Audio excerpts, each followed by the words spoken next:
मंडला नगर वासियों को विकास के नाम पर जो विष का सेवन कराया गया है, उससे यहाँ के लोगों की जिंदगी दम तोड़ते नजर आ रही है।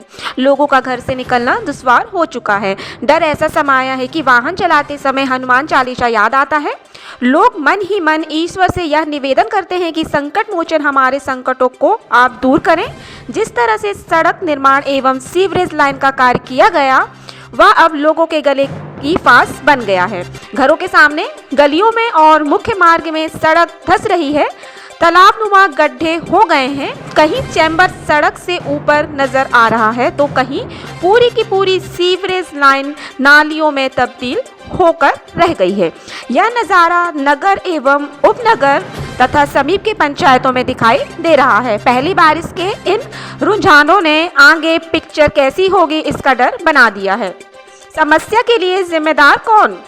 पूरे नगर में विकास के नाम पर जो घटिया कार्य किया गया, उसके लिए क्या निर्माण एजेंसी जिम्मेदार है या फिर वे जिम्मेदार हैं जिन पर अच्छा कार्य कराने की जिम्मेदारी थी?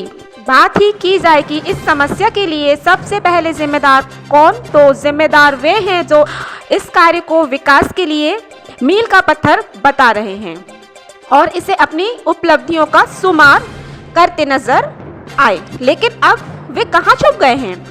दूसरी जिम्मेदारी में जिले का प्रशासन है, जिसकी जिम्मेदारी है कि नगर में जो कार्य हो रहे हैं, भले ही शासकीय हो या अशासकीय हो, उनसे यदि जनता को परेशानी होती है या हो रही है तो इन्हीं की जिम्मेदारी तय की जाएगी। प्रक्रिया का नहीं रखा गया ध्यान।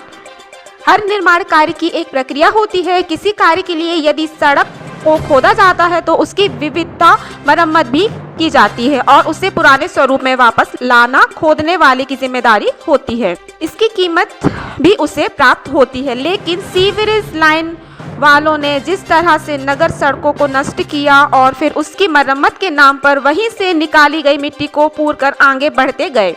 दिखावे के नाम पर कहीं कहीं पर गिट्टी डाल दी गई और यदि निर्माण स्थल के आसपास किसी प्रशासनिक अधिकारी का मकान हुआ या फिर कोई पहुंच वाले व्यक्ति का मकान है तो वहां पर डामलीकरण कर दिया गया, लेकिन बिना मजबूती आधार के किए गए। इन कार्यों की कलाई पहली ही बरसात ने खोलकर रख दी, जिसकी आशंका काफी समय से पहले से जाहिर की जा रही थी। अब जनता कह रही है कि कहाँ गए वे मंचों पर और सार्वजनिक कार्यक्रमों पर नजर आते रहे हैं, वे क्यों नहीं इन गलियों में घूमकर नगर की दुर्दशा देख रहे हैं? पूरे जिले का दौरा कर व्यवस्था संभालने वाली प्रशासनिक मुखिया अब क्यों नहीं नगर की सड़कों का निरीक्षण करने की हिम्मत जुटा पा रही है? वे जिम्मेदार भी कहाँ हैं जिनके ऊपर तकनीकी रूप से बेहतर कार्य कराने की जिम्मेदारी थी? क्या उन पर केस दर्ज किया जाएगा? क्या उन पर दंडात्मक कार्रवाई करने की हिम्मत प्रशासन जुटा सकेगा? पक्ष विपक्ष के वे राजनीतिक रसूख वाले भी क्या इन गलियों में घूमेंगे, लोगों का हाल जानेंगे या फिर बड़े बड़े बैनर लगवाकर ही अपना बड़कपन प्रदर्शित करेंगे?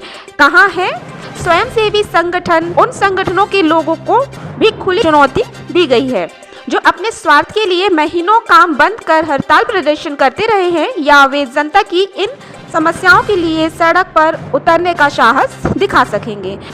अब तो लोग खुले रूप से प्रशासन को चुनौती दे रहे हैं। नगर की गलियों का निरीक्षण करेंगे और नगर की दुर्दशा करने वालों पर कानूनी कार्रवाई करें, या फिर उस वक्त का इंतजार कर रहे हैं कि जब कोई बड़ा हादसा हो और जन आक्रोश खुलकर सामने आए? यदि ऐसा होता है तो प्रभावित परिवार के नुकसान का जिम्मेदार कौन होगा?